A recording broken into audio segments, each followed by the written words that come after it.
সমস্ত প্রশংসা আল্লাহ তাআলার জন্য, যিনি আমাদের রমাদানের রোজা, তারাবি ও অন্যান্য ইবাদত করার তৌফিক দিয়েছেন। দুরূদ ও সালাম আমাদের প্রিয় নবী মুহাম্মদ সাল্লাল্লাহু তাআলা আলাইহি ওয়াসাল্লামের প্রতি, যিনি আমাদের শবে কদরের গুরুত্ব ও ফজিলত সম্পর্কে জানিয়েছেন। শবে কদরের গুরুত্ব। শবে কদর হলো এক মহিমান্বিত রাত, যা 1000 মাসের চেয়ে উত্তম।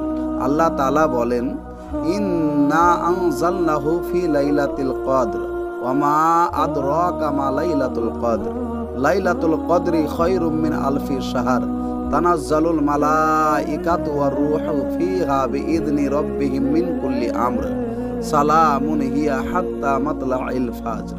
আল্লাহ তাবারক ওয়া তাআলা এই কালামে পাকের সূরা কদরের মধ্যে বলেন, নিশ্চয়ই আমি কোরআনকে শবে কদরের রাতে অবতীর্ণ করেছি।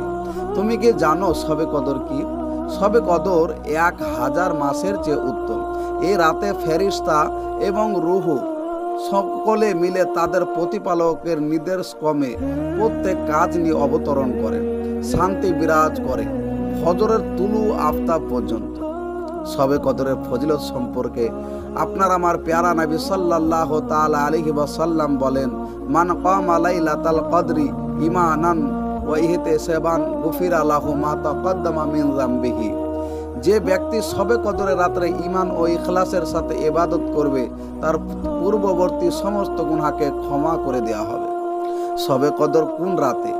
নবী সাল্লাল্লাহু তাআলা আলাইহি ওয়াসাল্লাম বলেন, তাহারাউ লাইলাতাল কদরি ফিল উইতরি মিনাল আশরিল আওয়াখিরি মিন রমাদান। তোমরা শবে কদরকে রমাদানের শেষ 10 রাতে বিজোড় রাত্রিগুলোর মধ্যে তালাশ করো। শবে কদরের বিশেষ আমল: 1 নম্বর, অধিক পরিমাণে কোরআন তেলাওয়াত করা। এই রাত্রে কোরআন অবতীর্ণ হয়েছে, তাই কোরআন তেলাওয়াত করলে দ্বিগুণ বরকত ও সওয়াব পাওয়া যায়। 2, নফল নামাজ পড়া। রাসূলুল্লাহ সাল্লাল্লাহু তাআলা আলাইহি ওয়াসাল্লাম রাতের ইবাদতের প্রতি গুরুত্ব দিতেন। বিশেষত তাহাজ্জুদ নামাজ পড়া এই রাতে খুবই গুরুত্বপূর্ণ। 3, দোয়া ও ইস্তেগফার করা। আমাদের মা আয়েশা সিদ্দিকা রাদিয়াল্লাহু তাআলা আনহা রাসূলুল্লাহ সাল্লাল্লাহু তাআলা আলাইহি ওয়াসাল্লামকে জিজ্ঞাসা করলেন, ইয়া রাসূলুল্লাহ, আরাইতু ইন আলিমতু আইয়ু লাইলাতুল কদরি মা আকুলু ফিহা। হে আল্লাহর রাসূল, যদি আমি শবে কদর পেয়ে যাই তাহলে কোন দোয়া করব? রাসূলুল্লাহ সাল্লাল্লাহু তাআলা আলাইহি ওয়াসাল্লাম শিক্ষা দিয়েছেন, আল্লাহুম্মা ইন্নাকা আফওয়ান তুহিব্বুল আফওয়া ফাফু আন্নি। হে আল্লাহ, আপনি ক্ষমাশীল, ক্ষমা করতে ভালোবাসেন, তাই আমাকে ক্ষমা করে দিন। 4, দুরূদ শরীফ পাঠ করা। রাসূলুল্লাহ সাল্লাল্লাহু তাআলা আলাইহি ওয়াসাল্লাম বলেন, মান সাল্লা আলাইয়া সালাতান সাল্লাল্লাহু আলাইহি বিহা আশরা। যে ব্যক্তি আমার উপর একবার দুরূদ পাঠ করবে, আল্লাহ তাআলা তার উপর 10টি রহমত নাজিল করবে। তাই এত সুযোগপূর্ণ রাত আমরা পেয়েছি ইনশাল্লাহ।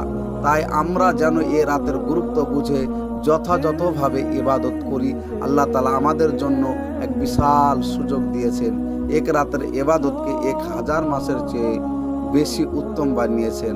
আল্লাহ তাআলা আমাদের সবাইকে শবে কদরের ফজিলতপূর্ণ অর্জন করার তৌফিক দান করুক। সকলে পড়ি আমিন, আল্লাহুম্মা আমিন।